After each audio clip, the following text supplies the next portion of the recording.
हे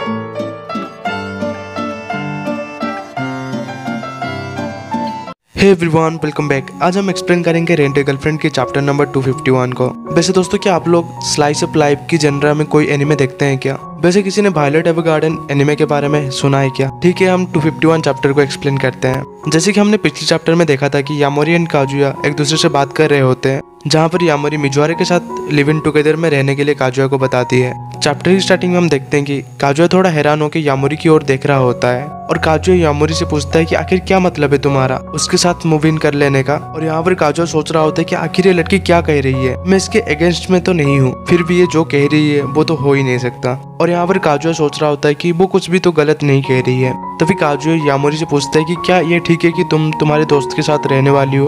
तो वो कहती है कि हाँ, ये ठीक है और मैंने उन लोगों से तो पहले ही बता दिया था। और यहाँ पर काजुया सोच रहा होता है कि वैसे मैं अपने पेरेंट्स के साथ तो नहीं रह सकता। तभी यामोरी काजुया से कहती है कि मेरी बात छोड़ो, क्या आप सच में मिजुआरा से अलग होने के बाद परेशान नहीं हो? और ये बात सुन के काजुया भी थोड़ा हैरान होता है। नेक्स्ट सीन में हम देखते हैं कि यामोरी एंड काजुया एक रेस्टोरेंट के अंदर होते हैं, जहाँ पर काजुया रोते हुए कुछ ड्रिंक कर रहा होता है। और ये बात से यामोरी कहती है कि कोई बात नहीं, अब आज रोने के लिए अलाउड है। तभी काजुया कहता है कि मुझे नहीं पता कि आखिर मिजुआरा क्या सोच रही है। हम लोग वहाँ पर करीब 2 साल से भी ज्यादा वक्त रहे और मुझे पता है कि वो इसके बारे में दुखी है, फिर भी उसने मुझे कुछ भी नहीं बताया। तभी यामोरी कहती है कि आप ठीक कह रहे हैं मास्टर, मुझे भी लग रहा है कि मिजुआरा यहाँ से जाने के बाद वो भी दुखी है और आपके बारे में जरूर सोच रही है। और ये बात सुनने के बाद काजुया कहता है कि वैसे तुमने मिजुआरा की फेस देखा ही था, मिजुआरा ऐसा दिखा रही थी कि उसके फेस पर कोई इमोशन ही नहीं था। और तभी यामोरी कहते हैं कि वैसे मिजुआरा की घर कहाँ पर है? और ये बात सुनने के बाद काजुया कहता है कि स्टेशन से करीब 10 मिनट पैदल पर। और ये बात सुनने के बाद यामोरी तो थोड़ा एक्साइट हो जाती है और वो कहती है कि आप पहले वहाँ पर जा चुके हैं,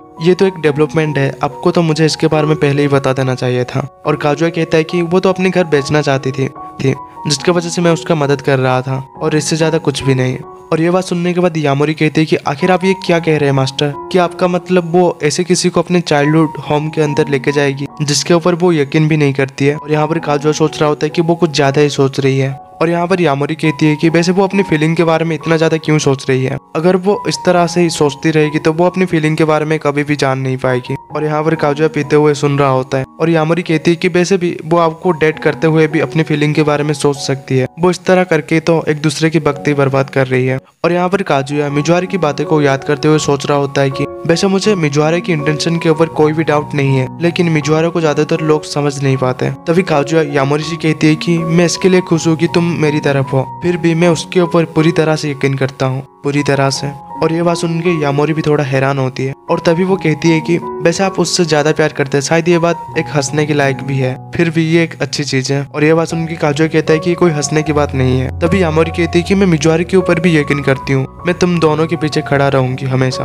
तभी हम देखते हैं कि यामोरी एक फोटो लेती है तो काजुया पूछता है कि आखिर तुम क्या कर रही हो? बताती है कि हम तीनों के ग्रुप में मैंने ये फोटो सेंड कर दिया। और ये बात से तो काजुया काफी हैरान होता है और वो यामोरी को डांट लगाने लगता है। वो कहता है कि क्या तुम्हारा दिमाग खराब है, ये क्या कर रही हो तुम? उसने तो अब तक ये फोटो भी देख लिया होगा, क्या तुम सच में हम दोनों को सपोर्ट कर रही हो? इससे अच्छा होता तुम कुछ और ही भेज देती। तभी यामोरी कहती है कि ये भी ठीक है, आप भी दिखा सकते हो कि ऐसे एक वक्त में आप एक अकेली लड़की के साथ हो, आपको उसे थोड़ा जेलस फील करवाना चाहिए। और यहाँ पर काजुया सोच रहा होता है कि मिजुआरा और वो भी जेलस। तभी वो देखता है कि मिजुआरा रिप्लाई कर देती है, वो पूछ रही होती है कि क्या तुम लोग मजे कर रहे हो? और वो मिजुआरा की रिप्लाई देख के काफी हैरान होता है। और तभी काजुया यामोरी को मैसेज दिखाता है कि देखो ये पूछ रही है कि क्या हम लोग मजे कर रहे हैं। और यहाँ पर काजुया सोच रहा होता है कि क्या वो सच में आयरन से बनी है? उसके मैसेज से तो थोड़ा भी इमोशनल नहीं लग रहा है। और यहाँ पर यामोरी भी सोच रही होती है कि ऐसा नहीं लग रहा है कि वो मेरे ऊपर थोड़ा भी इंटरेस्टेड है। और यहाँ पर काजुया सोच रहा होता है कि मैं तो मरने ही वाला हूँ, क्या वो किसी और के साथ तो नहीं है? तभी यामोरी देखती है कि फोन में और एक मैसेज आ गया होता है और काजुया भी पूछता है कि आखिर क्या आया है।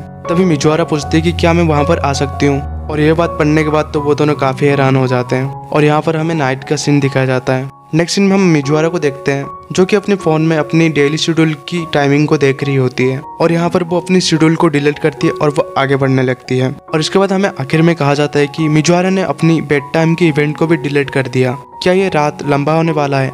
और यहाँ पर ये चैप्टर खत्म हो जाता है।